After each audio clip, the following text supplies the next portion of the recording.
Sa kanyang post sa Truth Social, sinabi ni Trump na bilang parte ng peace process sa Iran, dapat daw ay sumali sa tinatawag na Abraham Accords ang mga bansa tulad ng Saudi, Qatar, Pakistan, Turkey at iba pang mga bansa sa Middle East.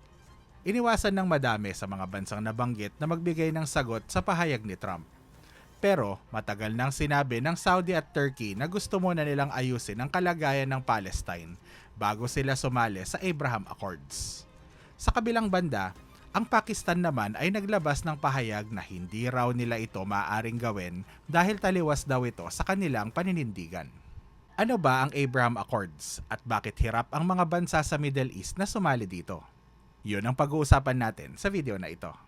Ang Abraham Accords ay isang umbrella term para sa iba't ibang mga normalization agreements sa pagitan ng Israel at iba pang mga bansa na kadalasan ay Arab o Muslim dominated. Ngayon, himay-himayin natin ang ibig sabihin nito. Una, sinabi ko na ang Abraham Accords ay isang umbrella term. Ang ibig sabihin ng umbrella term ay ito ang tawag o ginagamit na pangalan para sa iba't ibang mga bagay na nakapaloob dito. Halimbawa, ang salitang tinapay ay ang umbrella term para sa pandesal, loaf bread, buns at marami pang iba. Maraming iba't ibang klase ng tinapay, pero lahat sila ay pwedeng tawaging tinapay.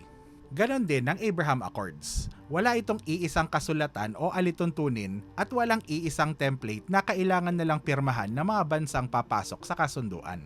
Sa halip, nakadepende ang laman ng kasunduan sa mga gustong mangyari o makuha ng Israel at ng bansang kausap nila. Dito na papasok ang ikalawang punto, ang normalization. Simula nang mabuo ang modernong Israel noong 1948, maraming bansa sa Middle East ang tumingin dito bilang kalaban o hindi lehitimong estado. Kung bakit, i-explain ko na lang mamayang konti. Pero, kapag ang isang bansa ay sumali sa Abraham Accords, parang sinasabi nila na kinikilala na nila ang Israel bilang isang normal at lehitimong bansa at handa na silang makipag-usap at makipagtulungan dito. Kung dati walang embahada ng Israel sa bansa nila at wala silang embahada sa Israel, ngayon ay magkakaroon na. Ibig din sabihin, bubuksan na nila ang malayang pakikipagkalakalan sa Israel. Tapos, depende sa mga bansa, minsan may kasali din na kasunduan ukol sa seguridad. Ikatlo, nabanggit ko din kanina na ang mga bansang pumapasok sa Abraham Accords ay Arab o Muslim dominated at dati na nilang tinuring na kaaway ang Israel. Para mas maipaliwanag ko ang puntong ito, kailangan nating balikan ang kasaysayan ng Israel. Bago ako magsimula, gusto ko munang ipauna na magfo-focus tayo sa modernong Israel o ang Israel na kilala natin ngayon. Hindi ko nadadaanan ang biblical origins at ang mga religious na aspeto para hindi na masyadong maging komplikado. Gets? Ang kasaysayan ng modernong Israel ay konektado sa tinatawag na Jewish diaspora o ang pagkalat ng mga Hudyo sa iba't ibang bahagi ng mundo matapos silang mawalan ng kontrol sa kanilang sinaunang lupain. Isa sa mga pinakamalaking dahilan nito ay ang Roman Empire. Ang lupaing sakop ngayon ng Israel at Palestine ay dating kilala bilang kaharian ng Judea. Pagdating ng 63 BCE, sinakop ito ng mga Romano at ginawang opisyal na probinsya ng Roman Empire pagdating ng 6 CE. Dahil sa kalabisan ng mga Romano, nag-aklas ang mga Hudyo simula noong 66 CE hanggang sa tuluyan silang magapi ng mga Romano pagdating ng 136 CE. Sa nangyaring digmaan, nawasak ang templo ng Jerusalem, ang sentro ng pagsamba ng mga Hudyo. Pinarusahan din sila ng mga Romano sa pamamagitan ng pagpapalayas sa kanila mula sa Jerusalem at pagbabawal sa kanilang bumalik. Pinalitan din ang pangalan ng Judea at ginawa itong Syria-Palestina o mas kilala natin ngayon bilang Palestine. Noong 390 CE, nahati ang Roman Empire sa dalawa. Ang Palestine ay naging bahagi ng Eastern Roman Empire na kalaunan ay tinawag na Byzantine o Byzantine Empire. Pagdating ng 611, nagtangka ang Persia na sakupin ang Byzantine Empire at maraming mga Hudyo ang tumulong sa Persia. Pero pagdating ng 628, nagkaroon ng kasunduan sa pagitan ng Persia at Byzantine Empire at muling napasailalim sa Byzantine Empire ang lupain ng Palestine. Dahil sa pagtulong nila sa Persia, pinarusahan ang mga Hudyo. Marami sa kanila ang pinaslang at ang mga natira ay pinalayas mula sa lupain. Noong 635, nahulog naman ang Palestine sa kamay ng Rashidun Caliphate. Sa paglipas ng panahon, lalong lumakas ang impluwensya ng mga Arabo at ng relihiyong Islam dito. Pagdating ng 1516, napasailalim naman ito sa Ottoman Empire na naging maayos ang trato sa mga Hudyo. Sa kasamaang palad, hindi lahat ay naging maayos ang trato sa mga Hudyo, lalo na ang mga Katolikong kaharian sa Europa na naging malupit sa mga Hudyo sa kanilang mga lupain.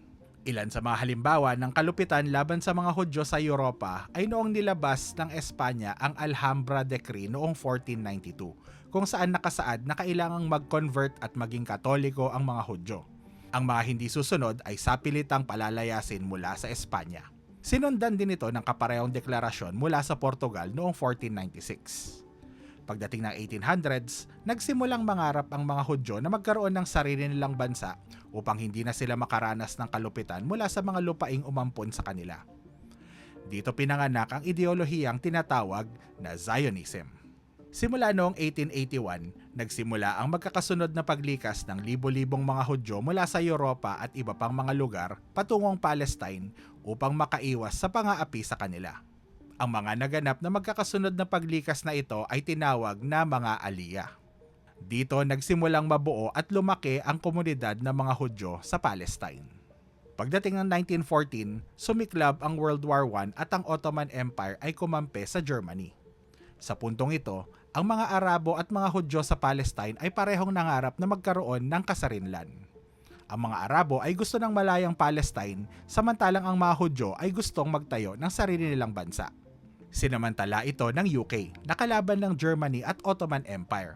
Sa mga Hudyo, binigay ang tinatawag na Balfour Declaration noong 1917 kung saan pinangako ng UK na gagawan sila ng sarili nilang tahanan sa Palestine kapalit ng tulong nila sa giyera. Ang hindi nila alam, kinakausap din pala ng UK ang mga Arabo sa pamamagitan ng tinatawag na McMahon-Hussein Correspondence, kung saan pinangako din ng UK sa mga Arabo na magiging malayang bansa ang Palestine kapalit ng tulong nila sa giyera. Sa parehong panahon, palihim ding kinakausap ng UK ang France ukol sa magiging hatian nila sa Ottoman Empire.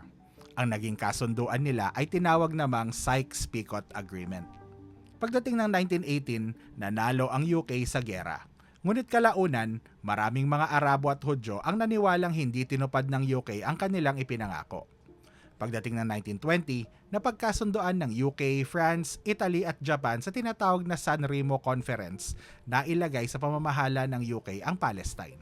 Pagdating naman ng 1922, ang League of Nations o ang sinaunang United Nations ay naglabas ng tinatawag na Mandate for Palestine, kung saan ay formal na nilagay sa ilalim ng kapangyarihan ng UK ang Palestine. Habang patuloy ang pagdating ng libo-libong mga Hudyo, lalong nabahala ang mga Arabo dahil tila inaangkin na ng mga Hudyo ang kanilang lupain.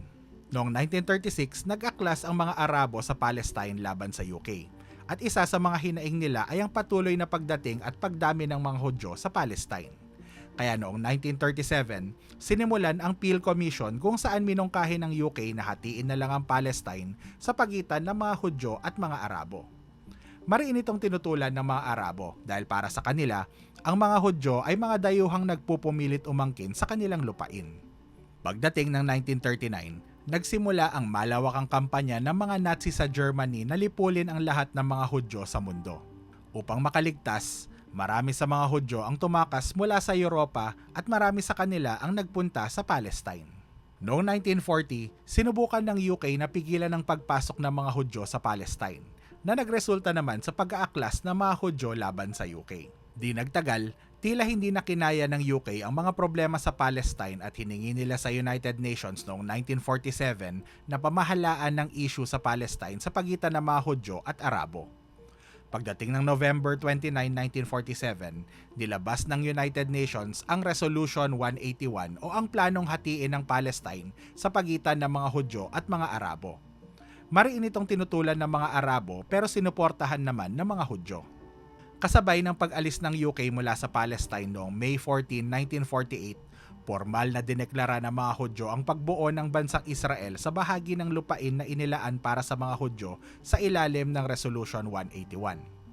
Lubos itong kinagalit ng mga Arabo kaya kinabukasan mismo, May 15, 1948, magkakasabay na lumusob ang mga puwersa ng Arab League na binubuo ng Egypt, Syria, Jordan, Iraq, Lebanon, Saudi Arabia at Yemen.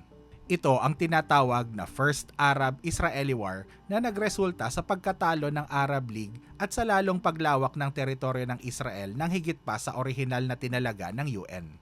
Para sa mga Palestino, tinawag itong Nakba o isang malaking kalamidad dahil maraming mga Palestino ang nasawi, nawasak ang tahanan, napilitang umalis sa kanilang mga lupain at lumikas papunta sa mga kalapit bansa.